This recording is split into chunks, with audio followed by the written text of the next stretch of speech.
जय श्री राम।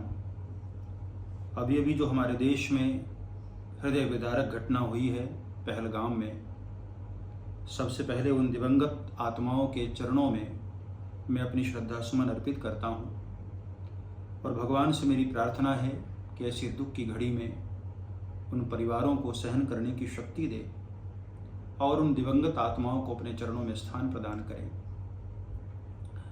देश के लोगों को ये तो पता चल ही गया होगा कि जो लोग भी वहाँ मारे गए उनका कोई कसूर नहीं था। कसूर था तो सिर्फ इतना कि वो हिंदू थे। आप लोगों को जैसा कि पता लग गया, उन आतंकियों ने, उन दुष्टों ने न किसी की जाति पूछी न कुछ और पूछा, सिर्फ इतना पूछा कि आप हिंदू हो या मुसलमान। मुसलमान हैं तो अलग हो जाएं, और जिसने हाथ उठाकर कहा कि मैं हिंदू हूं उसको सीधी गोली मारी है।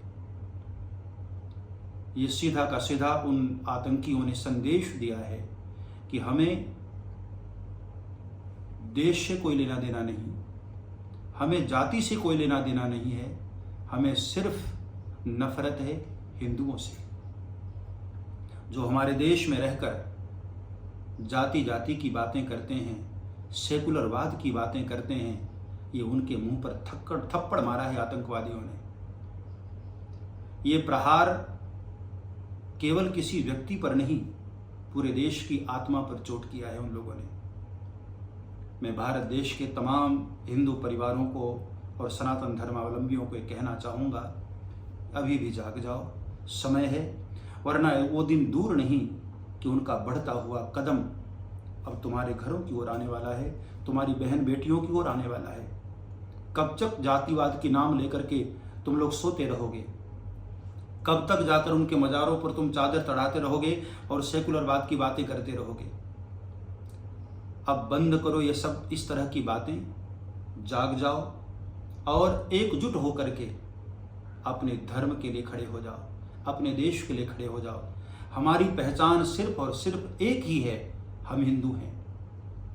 और जिस हिंदू शब्द को लेकर उन लोगों ने हमारे ऊपर प्रहार किया है, वही हमारी ताकत बन जानी चाहिए। अब हम कोई जातिवाद में न बटें, एकजुट होकर के हम केवल और केवल हिंदू बने और अपने देश के लिए हम सब लोग एकजुट होकर के खड़े हो जाएं। क्या आप लोगों ने सुना नहीं कि जिन लोगों ने कलमा पढ़ा उनके कपड़े उतार करके चेक किए गए? ये सीधा का सीधा टारगेट केवल और केवल एक विशेष समुदाय पर था, हिंदू पर। लेकिन मुझे पूरी उम्मीद है, पूरा भरोसा है कि हमारे देश के प्रधानमंत्री आदरणीय मोदी जी हैं। उन्होंने जब जब जो कहा है, देशवासियों का उन्होंने भरोसा जीता है। और अब की बार भी हम लोग धैर्य धारण करें, हम लोग भरोसा रखें। वो दिन जरूर आएगा जब हमारे प्रधानमंत्री अवश्य देशवासियों के क्रोध को देखते हुए बदला अवश्य लेंगे। और अब की बार कीड़े मकोड़ों को मार करके बदला नहीं लिया जाएगा, 2-4 आतंकवादियों को मार करके बदला नहीं लिया जाएगा।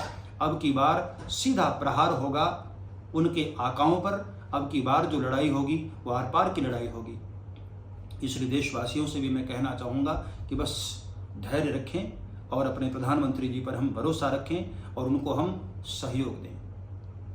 जय श्री राम।